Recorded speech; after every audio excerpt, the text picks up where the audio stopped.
70।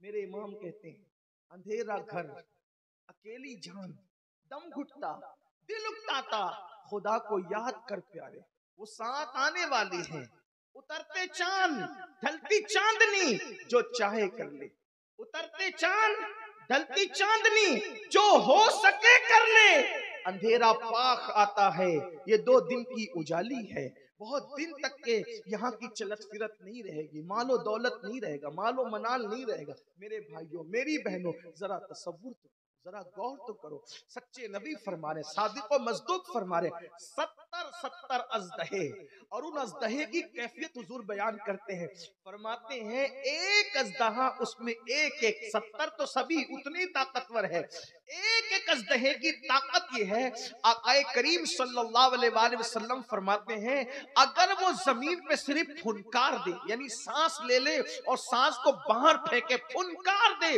آقا فرماتے ہیں ایک ازدہے کی قوت اتنی ہے کہ اگر وہ پھنکار دے تو قیامت تک اس کی پھنکاری ہوئی زمین پر دانا پیدا نہ ہو سکے اناج نہ اگ سکے یعنی جس کی پھنکار زمین کو بنجر کر دے لوگ ہیروشیما ناگاساکی کی بات کرتے ہیں جدید ٹیکنالوجی کے دور نے اس زمین پر پھر بستی بسا دی لیکن سچے نبی فرما رہے ہیں ایک ازدہے کی جو قبر کے اندر موجود ہے جس کو تمہاری آنکھیں دیکھ نہیں سکتی اللہ والو اپنے آپ پر رحم کر لو اللہ والو اپنے کمزور جسم پہ رحم کر لو اللہ والو اپنے ناتما جسم پہ رحم کر لو میری بہنوں سے بھی کہتا ہوں تھوڑا اپنے آپ کے لیے ٹھہر کر کے سوچو صرف کھانا پینا سونا کمانا اسی کا نام زندگی نہیں ہے بلکہ ذرا غور کرو سچے نبی نے فرمایا ایک قبر میں 70 ازدہے ہیں اور ان کی پھنکار اگر زمین پر آ جائے تو قیامت تک اناج پیدا نہ ہو جو اتنے خطرناک ہے جب وہ ہڈیوں کو ڈسیں گے جب وہ چمڑیوں کو کھائیں گے تو اس وقت کیفیت کیا ہوگی جلدی جلدی 2-3 باتیں صرف آپ کے دروازے دل پر منتقل کرنا چاہتا ہوں دین کو کھیل تماشا سمجھنے والوں آخرت کو رسمی طور پر دیکھنے والوں میرے نبی نے یہ بھی فرمایا کہ قبر میں ایک ازدہا ہے اور اس کا نام ہے شجاع الاقرع اس کا نام ہے وہ شجاع الاقرع کیا ہے آقا فرماتے ہیں اس کے ناخن ایک دن کی مسافت اتنے لمبے ناخن ہے اس کے یعنی دن بھر میں جتنا گھوڑا دوڑا سکتے ہو اتنے لمبے شجاع الاقرع کے ناخن ہیں وہ گنجا سانپ ہے اس کی آنکھ سے آگ نکلتی ہے جب وہ ایک مرتبہ کسی کو ڈس لے تو 70 گز انسان زمین میں دھستا ہے وہ شجاع الاقرع قبر میں آتا ہے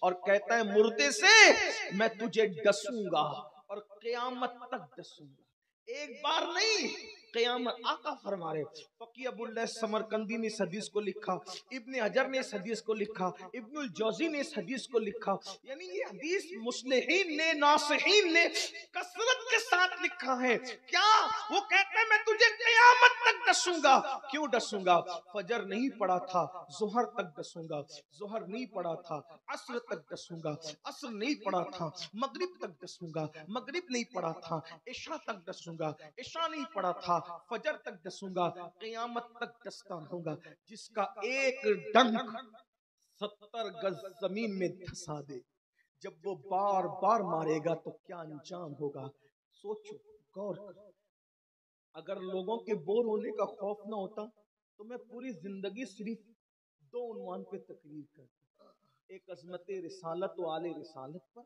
اور ایک نماز پر بس میں انہی 2 عنوان پہ پوری زندگی گزار دیتا مگر چونکہ لوگ سوچیں گے کچھ اور بھی مضامین ہے کہ نہیں لیکن میری گزارش یہ ہے کہ اللہ اکبر میرے بھائی آقا نے فرمایا جس کی نماز نہیں اس کا دین نہیں جس کی نماز نہیں اس کا دین نہیں ہم کس دین پر ہیں اگر یہ سوچتے ہو کہ ہم نماز پڑھ کر نماز چھوڑ کر بھی ہم دیندار رہیں گے اللہ کے رسول جس کا وجود دین ہے جس کا وجود جانے دین ہے جس کا وجود جانے ایمان ہے وہ فرما رہے ہیں کہ جس کی نماز نہیں اس کا دین نہیں پھر کہاں ہو پھر کہاں اور سوچو یہ نازک سا جسم میں سوچتا ہوں اگر نماز چھوڑنے پہ عذاب نہ بھی ہوتا تو کم سے کم یہ حدیث ہمارے لیے کتنی بڑی تھی کہ جس کا دین نہیں، جس کی نماز بھی اس کا دین نہیں، یعنی دیندار ہونے کے لیے نمازی ہونا ضروری ہے۔ کچھ لوگ یہ کہتے ہیں کہ امین القادری کہتا ہے کہ جو نماز نہیں پڑھتا وہ کافر ہو جائے۔ میں نے کہا میں حنفیوں میں یہ بات کیوں کہوں گا یار، لیکن اتنا ضرور کہوں گا کہ جو نماز نہیں پڑھتا وہ دیندار بھی نہیں رہ جاتا۔ اتنی بات یاد رکھنا، آپ کچھ بھی کرنے دیکھو، آپ تام جھام کر کے اپنے نام کے ساتھ کروڑوں القابات استعمال کر لیجئے، لیکن اللہ رسول کی بارگاہ میں دیندار ثابت کرنا آسان نہیں ہے۔ اس لیے اللہ کے بندو، اللہ کے عذاب سے ڈرو، نماز کی طرف آؤ۔ بغیر نماز کے آخرت میں کوئی گزارا نہیں۔ غریب نواز فرماتے ہیں قیامت میں سب سے پہلا سوال نماز کے بارے میں، پہلی بات نماز کے بارے میں پوچھ کیا، اور دیکھو کتنا بڑا عذاب قیامت تک۔ شجاع الاقرا کا ڈسنا یہی اسی پہ بس نہیں، بلکہ اللہ کے رسول علیہ السلام فرماتے ہیں پوری قبر میں جہنم کی آگ بھڑکائی جاتی ہے اور انسان اس پر لوٹ پوٹ ہوتا رہتا ہے۔ یہ ہے بے نمازی کی قبر کے حال اور احوال۔ آپ سوچئے، اور اس سے بچنے کا کتنا آسان طریقہ، ایک وقت کی نماز کے لیے صرف 10 منٹ کا ٹائم لگتا ہے، صرف 10 منٹ، اگر اور جلدی پڑھ لو تو 7 منٹ۔ میں کہتا ہوں بہت زیادہ بیزی ہو، مصروف ہو تو نہیں پڑھنے سے اچھا ہے کہ کم سے کم فرض پڑھ لو۔ میں یہ نہیں کہہ رہا کہ سنتیں نہ پڑھا کرو، استغفر اللہ، یہ نہیں کہہ رہا، میں یہ کہہ رہا ہوں نہیں پڑھنے سے، سفر میں ہو، ادھر ہو مصروف، فرض کبھی مت چھوڑو۔ بلکہ یہاں تک صوفیہ لکھتے ہیں کہ کوئی بندہ دریا میں ڈوب رہا ہے اور نماز کا آخری وقت آ جائے تو وہ ڈوبتے ڈوبتے نماز کی نیت کر لے، اگر اس نے ایسا نہیں کیا تو خوف ہے کہ قیامت میں اس کے بارے میں بھی اس سے پوچھا جائے۔ غور فرمائے، نماز کب معاف ہے؟ اچھا کچھ لوگ کہتے ہیں حضرت کہیں تو نماز معاف ہوگی۔ ہاں، اگر پاگل ہو جاؤ تو پاگلوں پہ نماز معاف ہے، یا پھر معاذ اللہ استغفر اللہ الیاذ باللہ کوئی کافر اور مرتد ہو جائے پھر اس کے لیے نماز نہیں ہے، یا پھر کوئی ایام ممنوعہ میں آ جائے اس پر نماز معاف ہے۔ باقی کے اور میری دانست میں تو نہیں ایسا ہے کہ کوئی بندہ بالغ ہو جائے، مکلف ہو جائے اور اس پر نماز معاف نہیں ہو سکتی۔ نماز کسی حالت میں معاف نہیں ہے، امیر ہو، غریب ہو، کیسا ہی ہو، بیمار ہو، تندرست ہو، صحت مند، کچھ بھی ہو، کھڑے ہو کے نہیں پڑھ سکتے بیٹھ کے پڑھو، بیٹھ کے نہیں پڑھ سکتے لیٹ کے پڑھو، اشارے سے پڑھو، مگر نماز پڑھنی ہوگی، اور نہیں پڑھو گے تو پھر شجاع الاقرا کے ڈسنے کے لیے تیار ہو جاؤ۔ مچھر کے ڈنک کو برداشت کرنے کی طاقت نہیں، اور اتنا بڑا خطرہ مول لے رہے ہو۔ اور ایک بات یاد رکھنا، اگر عذاب کوئی مقرر نے بیان کیا ہوتا تو میں اتنا زور نہیں دیتا، لیکن یہ وہ فرما رہے ہیں اللہ اکبر جو عالم غیب ہے، جن کی نگاہیں دنیا بھی دیکھتی ہے، آخرت بھی دیکھتی ہے، اور وہ اتنے سچے ہیں کہ ان کی سچائی کی گواہی ان کے دشمنوں نے تک دی ہے، وہ اتنے سچے ہیں۔ رحم کر لو، ایک وقت کی نماز کے لیے صرف 10 منٹ، 5 وقت کی نماز کے لیے 50 منٹ بدل ڈالو، اپنے آپ کو بدلو۔ آئیے ایک روایت ہے، قبر کا حال کیا ہے؟ امام اہل سنت فتاوی رضویہ شریف میں لکھتے ہیں، میں اس کو اپنے الفاظ کے جامع میں پیش کروں، قبر کے احوال کیا؟ امام لکھتے ہیں کہ موت کا ایک جھٹکا، امام اہل سنت اعلیٰ حضرت کو مانتے ہو نا، ان کے مسلک کا نعرہ لگتا ہے، وہ قبر بیان کر رہے ہیں، چلیں انہی سے سن لیں قبر کیا ہے۔ فرماتے موت کا ایک جھٹکا تلوار کے 100 ضربوں کی برابر ہے، ایک جھٹکا، اور ایک جھٹکے میں موت نہیں آتی کسی کو، کئی جھٹکے لیتا ہے موت کے، بے بس پڑا ہے، بے کس پڑا، نہ آواز نکل رہی ہے، نہ ہاتھ پیر کام کر رہے ہیں، کچھ نہیں، کیا حالت ہے۔ اس منزل سے گزرنا ہے مجھے بھی اور آپ سب کو، زنا کی منزلوں، زنا کی محفلوں کو آباد کرنے والے، نشہ کرنے والے، عورتوں پہ بدنگاہی کرنے والے، سود کے دھندے کرنے والے، جوا کھیلنے والے، اللہ کو ناراض کرنے والے، مسجدوں کو ویران کرنے والوں، کانوں میں ایئر فون لگا کر گانے سننے والے، حلال و حرام میں فرق نہ کرنے والے، دین دھرم سے بیگانہ ہو کر زندگی گزارنے والے، کبھی سوچا؟ امام لکھ رہے ہیں موت، فتاوی رضویہ شریف میں، موت کا ایک جھٹکا صرف ایک 100 تلواروں کی ضربوں سے سخت تر، اور پھر فرماتے ہیں روح کے نکلنے کی منزل 300 تلواروں کی ضربوں سے زیادہ۔ اور جب موت کا فرشتہ حضرت ملک الموت انسان کو اس کی موت سے پہلے گھورتے ہیں تو ان کے گھورنے کا حال یہ ہے کہ انسان اس کی تاب نہیں لا سکتا۔ پھر اس کے بعد فرماتے ہیں موت کے وقت وہ پیاس، موت کے وقت وہ پیاس، کون سی پیاس؟ بے نمازی کو 7 سمندروں کی پیاس سے زیادہ پیاس، کہ 7 سمندر منہ میں نچوڑ دیے جائیں تو بھی پیاس نہ بجھے، اور رشتہ دار کیا کر رہے ہیں؟ قطرہ قطرہ پلا رہے ہیں۔ غور کرنا، جب کوئی بندہ پیاسا زیادہ ہو تو اس کو قطرہ پت قطرہ پلاؤ گے نا تو اس کی پیاس بجھے گی نہیں بلکہ اور اس کی پیاس بڑھ جائے گی۔ اللہ اکبر، اللہ اکبر، کیا منزل آنے والی۔ میری بہنوں سے بھی کہتا ہوں، روٹی پکانا، برتن دھلنا، کپڑے دھلنا اچھی بات ہے، تم گھنٹوں کچن میں گزارتی ہو، 10 منٹ مصلی کے لیے میری بہن کیوں نہیں نکال لیتی؟ میں جھگڑا لگانے نہیں آیا، لیکن ایک بات کہنے، جس دن مر جاؤ گی نا، شوہر دفن کرتے آتے ہوئے سوچے گا بیوی چلی گئی، اب اس کے بعد کون؟ یہ اتنی بے وفا دنیا۔ اپنے شوہر کا حق ادا کرو، مگر یہ یاد رکھ لو کہ دنیا میں کوئی اپنا نہیں۔ میں نہیں کہہ رہا ہوں، یہ بات مولائے کائنات نے کہی۔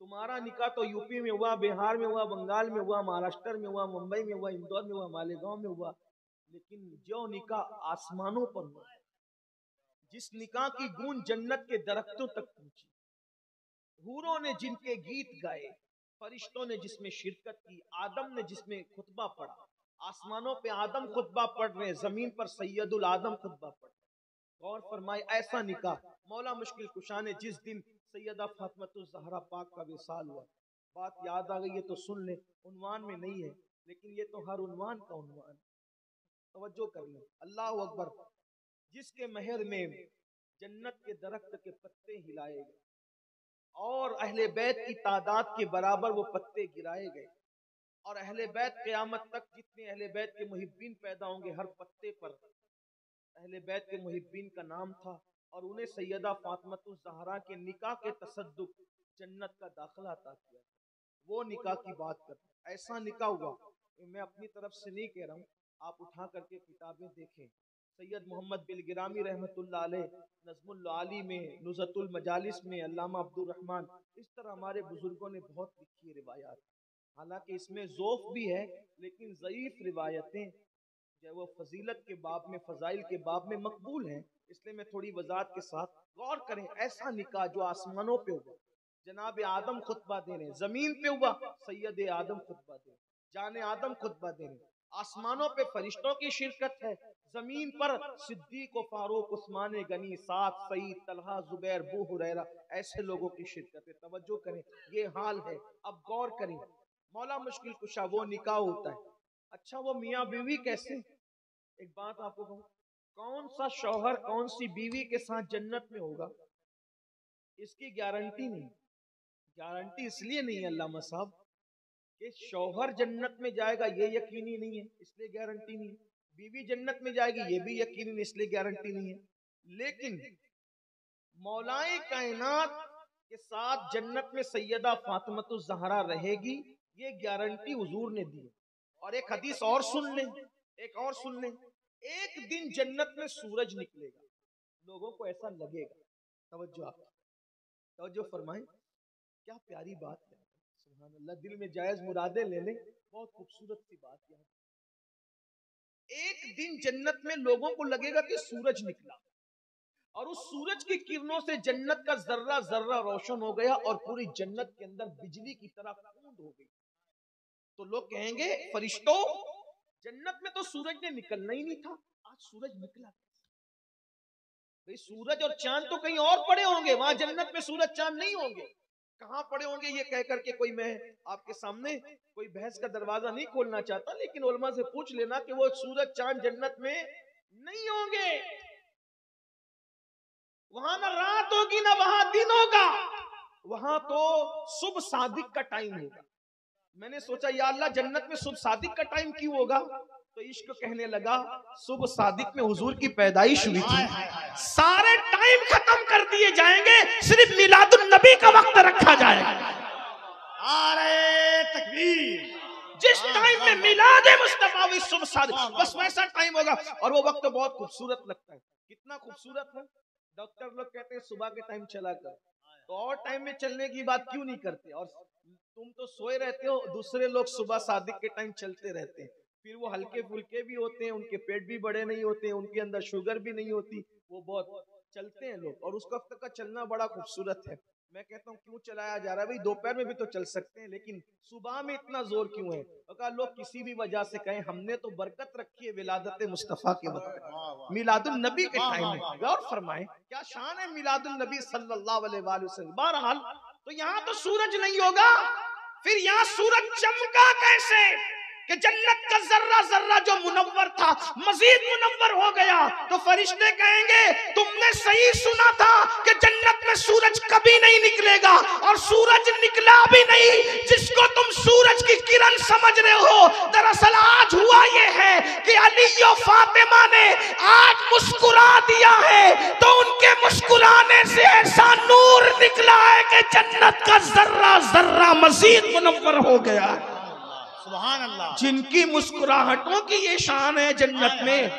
اب سنو مولا علی جس دن سیدہ پاک کا وصال، مخدومہ پاک دنیا سے تشریف، مولا علی جنازے کے پیچھے روتے چل رہے تھے، حسنین کریمین رو رہے تھے، ایسا لگتا تھا حضور کے وصال کے بعد سب سے بڑا غم اگر اہل البیت پہ ٹوٹا ہے سیدہ فاطمہ الزہرا کے وصال کے، جس نے اپنے جنازے کے لیے فرمایا تھا رات کو نکالنا تاکہ اجنبی مردوں کی نظر میرے جنازے پر تک نہ پڑے۔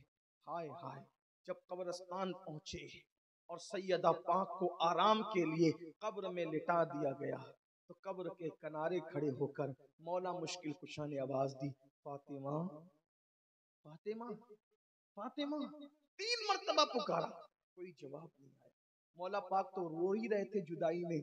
فرماتے ہیں علی کو پہلے ہی یقین تھا کہ دنیا میں کوئی اپنا نہیں اللہ اس کے رسول کے سوا، لیکن آج علی اس کو دیکھ رہا ہے، یہی فاطمہ تو تھی نا کہ ایک بار پکارتا تھا 3 مرتبہ لبیک کہتا، خود بھوکا رہ کر مجھے کھلاتی تھی، خود بھوکا رہ کر مجھے۔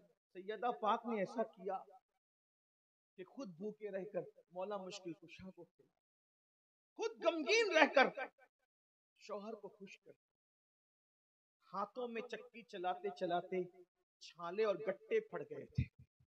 کتنے مالدار باپ کی بیٹی نے کتنی سختی اور مصیبت میں زندگی کو گزارا۔ سیدہ کے بابا سے بڑھ کر کوئی مالدار نہ دنیا میں تھا، نہ ہے، نہ ہو سکتا ہے، لیکن چکی خود چلاتی ہے، کپڑے خود دھلتی ہے، اور حالت یہ ہے کہ ایک چادر میں 17 پیون لگے ہوئے ہیں، اس چادر پہ زندگی گزارتی ہے، اور جب ایک دن اپنے بابا سے کنیز اور غلام طلب کرنے کے لیے جاتی ہے تو حضور یہ کہہ کے واپس کر دیتے ہیں، ابھی بدر و احد کے یتیموں کا حق دینا باقی ہے، فاطمہ میں تم کو غلام اور کنیز کیسے دے سکتا ہوں۔ اللہ اکبر! اس شان سے زندگی گزارنے والی مولا کائنات کہتے ہیں قبر کو ڈھک دیا جائے۔ علی کو یقین تھا، لیکن آج علی دیکھ رہا ہے کہ اللہ رسول کے سوا دنیا میں کوئی اپنا نہیں ہے۔ اندازہ فرمائے میری بہنوں، جو نکاح آسمان پہ ہوتا ہے اس کی شان یہ ہے، ہمارے نکاح تو زمین پہ۔ بیوی بیمار پڑتی ہے تو شوہر کہیں اور تکنے لگتا ہے، شوہر کی غیر موجودگی میں بعض بے باک کہیں اور تکنے لگتا ہے۔ یہ حالات آپ اندازہ کرو جب مر جائیں گے تو کیا ہوگا۔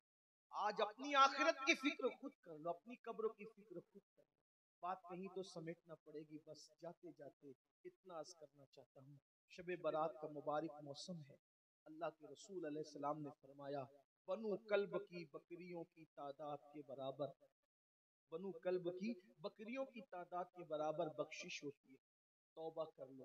مگر اس میں بھی شرابی نہیں بخشے جاتے جب تک توبہ نہ کرے، ایک دوسرے سے کینہ اور بغض رکھنے والے بھی بخشے نہیں جاتے جب تک دل سے کینہ نہ نکال دے، اور جادوگر لوگ بھی بخشے نہیں جاتے، جادو کرنے کرانے والے بھی بخشے نہیں جاتے جب تک کہ وہ لوگ توبہ نہ کر لے۔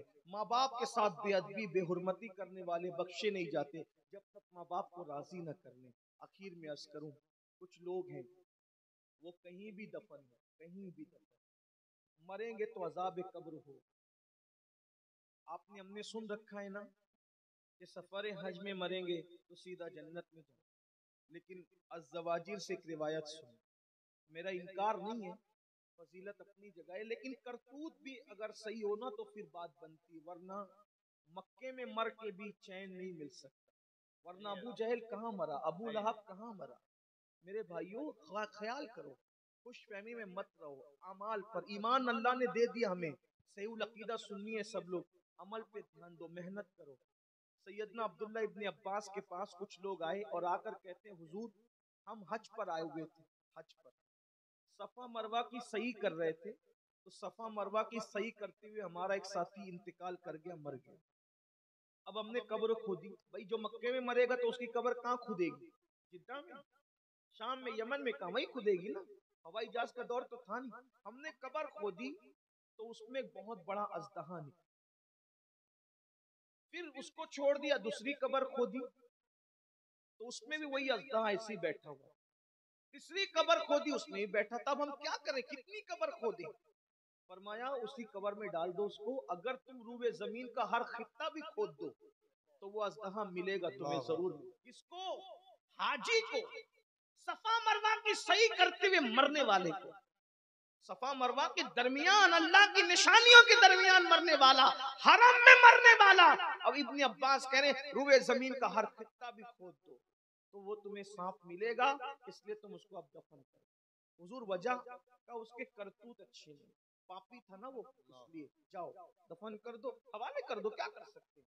جب لوگ غمگین اس کو اسی میں دفن کر دیے، گھر پہنچے تو اس کی بیوی سے پوچھا کہ بتاؤ اس کا کیا قصور تھا، وہ کرتا کیا تھا؟ کہا سب اچھے کام کرتا تھا، لیکن وہ گیہوں بیچتا تھا، گیہوں، تو گیہوں چونکہ بیچتا تھا تو اس میں وہ بھوسے کی ملاوٹ کرتا تھا، تو ملاوٹ کرنے کی وجہ سے شاید اس کو اس عذاب میں گرفتار۔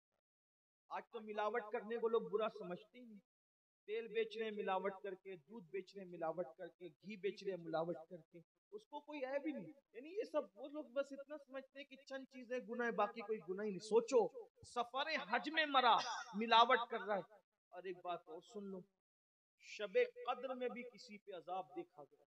علامہ ابن حجر مکی رحمت اللہ علیہ فرماتے ہیں میرا بچپنا تھا، میں اپنے ابا کی قبر پہ جایا کرتا تھا، شب قدر کی صبح میں جیسے قبرستان پہنچا، اپنے ابا کے مزار پہ بیٹھ کے تلاوت کر رہا تھا، تو تلاوت کرتے کرتے میں نے قریب کی قبر سے ایک آواز سنی، چیخ پکار کی، تو میں متوجہ ہوا، جب گیا تو میں نے دیکھا کہ اندر سے چیخنے چلانے کی آواز کب آ رہی ہے؟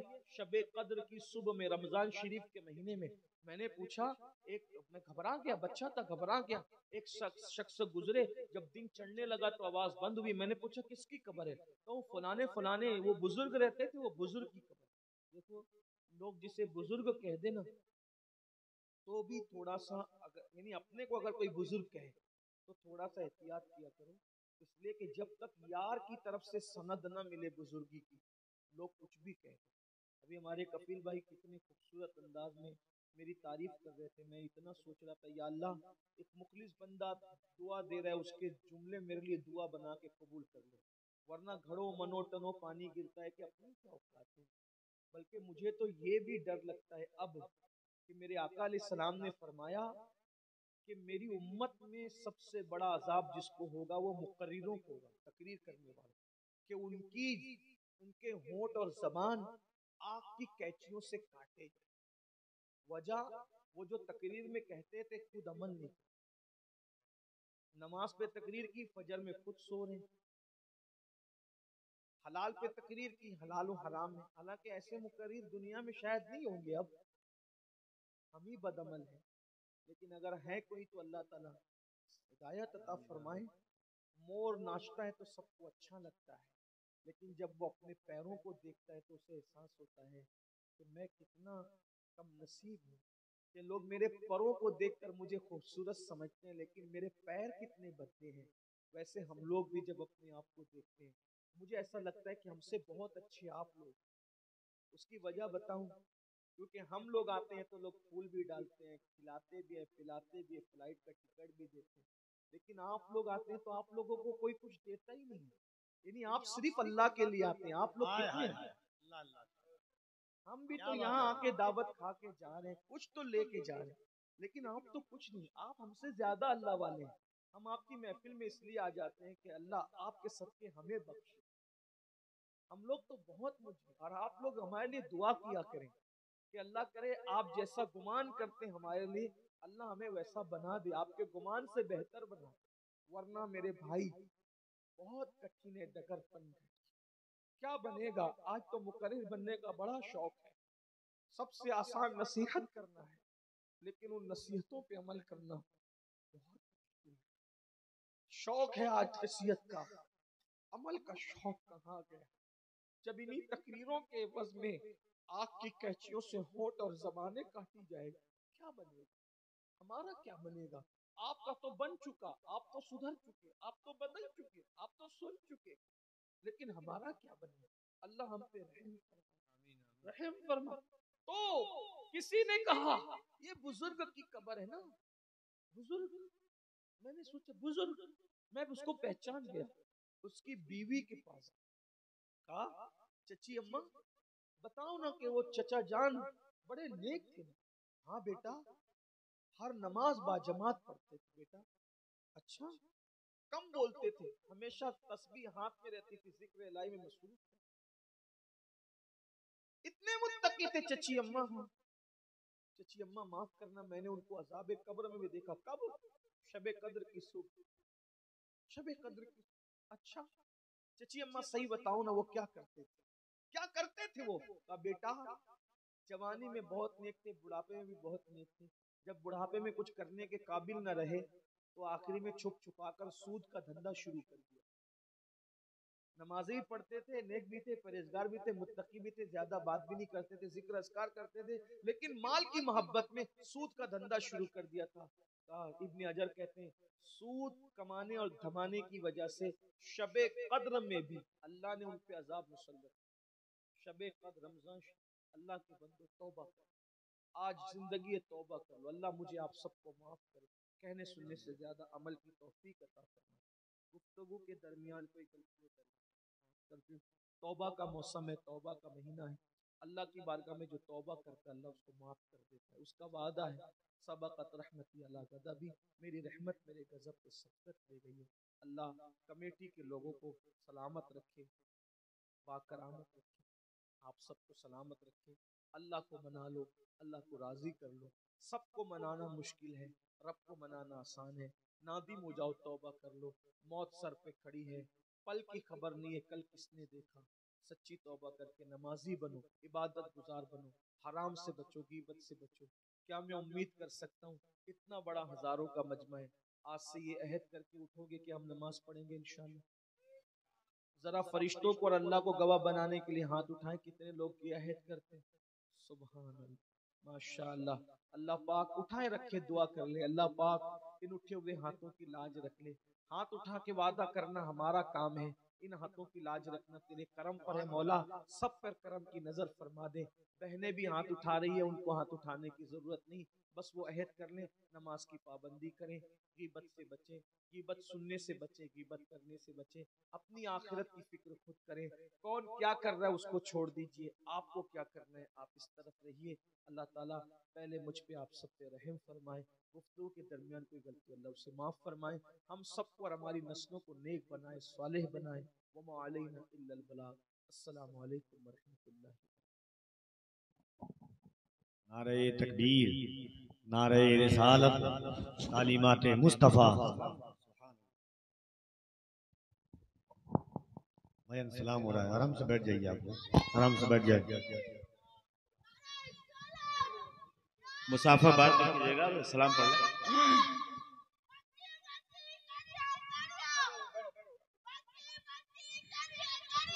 کعبے کے بدرود جا تم پہ کروڑوں درود، کعبے کے بدرود جا تم پہ کروڑوں درود، طیبہ کے